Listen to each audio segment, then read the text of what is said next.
మిత్రతబ్బయ్య ఆ ఏడుకొండల వాడు ఆశీస్సులతో ఇంకో సినిమా గురించి ముచ్చట్లు చెప్పడానికే తిరిగి వచ్చినాడు. ఏం నాయనా, ఆ ఏడుకొండల వెంకన్న స్వామి దయ వల్ల ఈ సంక్రాంతికే అస్సలు ఎక్స్పెక్టేషన్స్ లేకుండా వచ్చిన నారే నారే నడుమ మురారే సినిమా భలే కిక్కిచ్చిందబ్బా. ముందైతే ఈ సినిమా మీద పెద్దగా ఆశలే లేవు, కానీ థియేటర్లో చూసాక మాత్రం గోయిందా గోయిందా అనుకునేలా మంచి ఎంటర్టైన్మెంట్ ఇచ్చింది.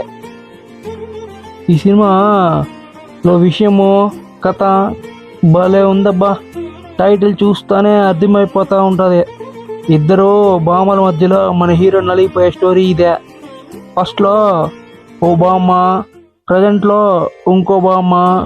బామ్మ అంటే ముసలిది అనుకోపోతారు, అమ్మాయే. వీళ్ళ మధ్యలో మనోడు పడే పాటలు భలే నవ్వులు తెప్పిస్తాయి. కొందరు ఇదే పాత చింతకాయ పచ్చడి లాంటి రొటీన్ కథ అని అంటున్నా, స్క్రీన్ పై మాత్రం కొత్తగా రాసుకున్నారు. స్క్రీన్ ప్లే డైరెక్టరు మ్యాజిక్ చేశాడబ్బా. మన సామాజిక వర్గం డైరెక్టర్ రామ్ అబ్బరాజు గారు మళ్ళీ మ్యాజిక్ చేశారు స్వామి. ఆ సినిమాలో కామెడీ కోసం కథ ఆగినట్టు అనిపిస్తుంది, కానీ ఇందులో కథలో ప్రవాహంలోనే కామెడీ భలే కలిపేశారు. ఆయన్ని చూస్తుంటే ఫ్యూచర్లో పెద్ద డైరెక్టర్ అయ్యేలా ఉన్నారు. థియేటర్లో నవ్వుల జాతరే. సినిమాలో కామెడీ వన్ లైనర్ మీద కాకుండా క్యారెక్టర్ల మీద ఆధారపడిందే.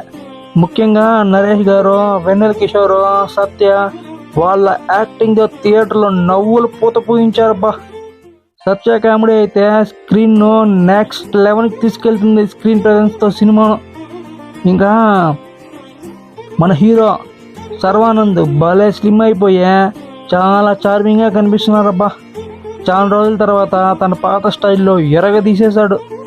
కానీ సినిమాల్లో పాటలు మాత్రం అంతగా ఎక్కలేదు, కొంచెం వీక్గా అనిపించాయి.